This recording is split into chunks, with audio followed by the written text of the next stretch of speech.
No Sunshine by Bill Withers is one of those rare songs that's both incredibly cool and inventive and very simple and approachable from a guitar standpoint. Let's take it apart. If you want the sheet music for this song, you can get tab and standard notation at the link in the description. This song is technically made up of 3 sections: a verse, a bridge, and an outro. However, at least as far as the guitar is concerned, all 3 sections contain the same material, just arranged in different orders. So really, once you learn the verse, you essentially know the whole song. The song contains 5 simple 3-note chords: A minor 7, E minor 7, G dominant 7 or G7 for short, a higher version of E minor 7, and D minor 7. The first chord, A minor 7, is made up of A, G, and C on the 5th fret of the E, D, and G strings respectively.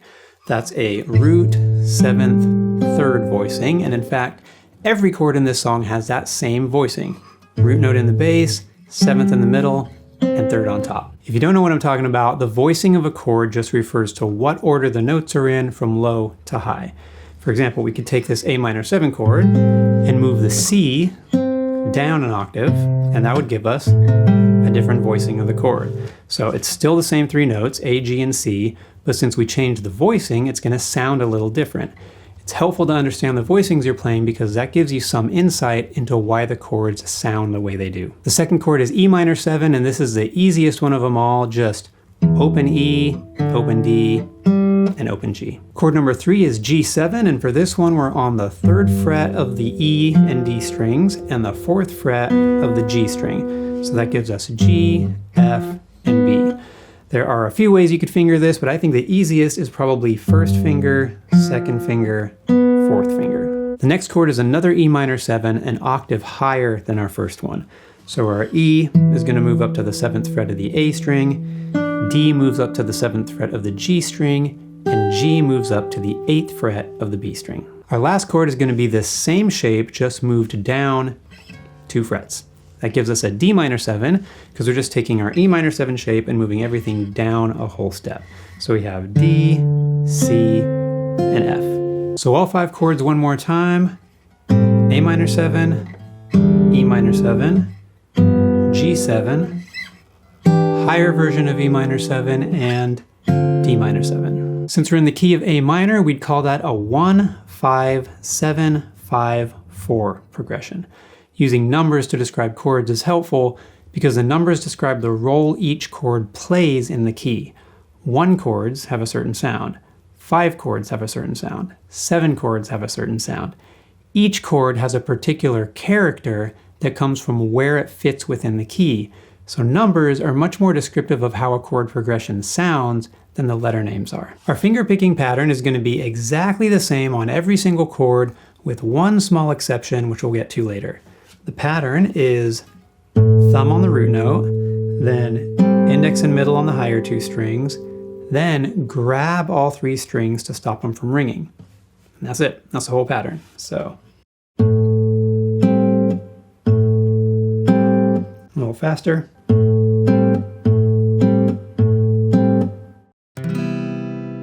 Now that we know all the technique, we can move on to structure and start thinking about how to put all those little pieces together to form the actual song. The chords are kind of grouped into 2 parts, which I'm going to call part A and part B. And just to be totally clear, the A and B have nothing to do with A chords or B chords. They're just labels for the 2 different chord groupings. Part A contains the first 3 chords, so A minor 7, E minor 7, and G7. We start with 2 finger picking patterns on the A minor 7, so 1, 2, then 1 on the E minor 7, and then 1 on the G7. And this is where we get to that one small exception to the finger picking pattern that I mentioned earlier.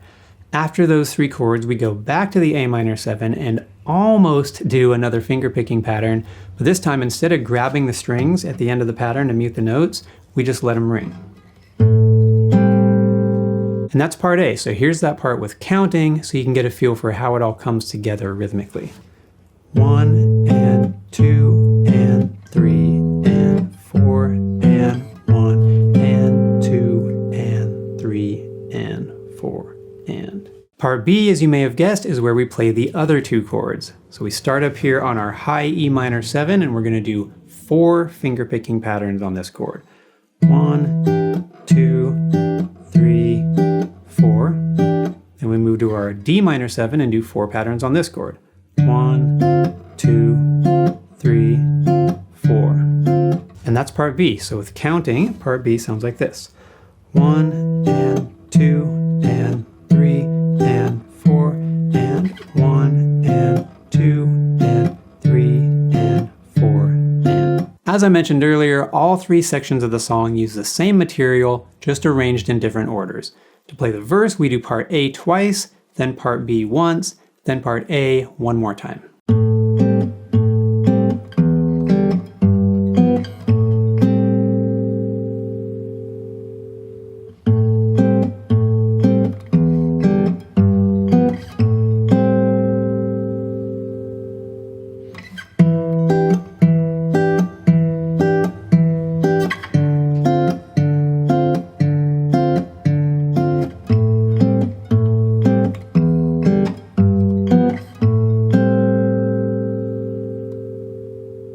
The bridge consists of 6 measures of just vocals and drums, so no guitar, and this is the part where he says, I know, I know, I know, over and over again, followed by 1 part A. So you're either going to count 6 measures of rest, each measure being 1 and 2 and 3 and 4 and, before you come back in, or if you're playing along to the recording of the song, you can just wait for him to get through all the I knows until he comes to Ain't No Sunshine When She's Gone, and you're going to come in between the words she's and gone. So ain't no sunshine when she's gone. And finally for the outro, you're just going to play part A 3 times in a row. Our final step, is to learn the form of the song, which just means the order that the different parts go in from start to finish. So here goes. We do the verse twice, then the bridge, then the verse one more time, and then the outro. There are a number of things we could talk about regarding the composition of this song. We could talk about how each chord has the same voicing, how none of the chords are basic triads, they're all 7th chords, how the chords and the melody trade off with one another, creating this really interesting back and forth.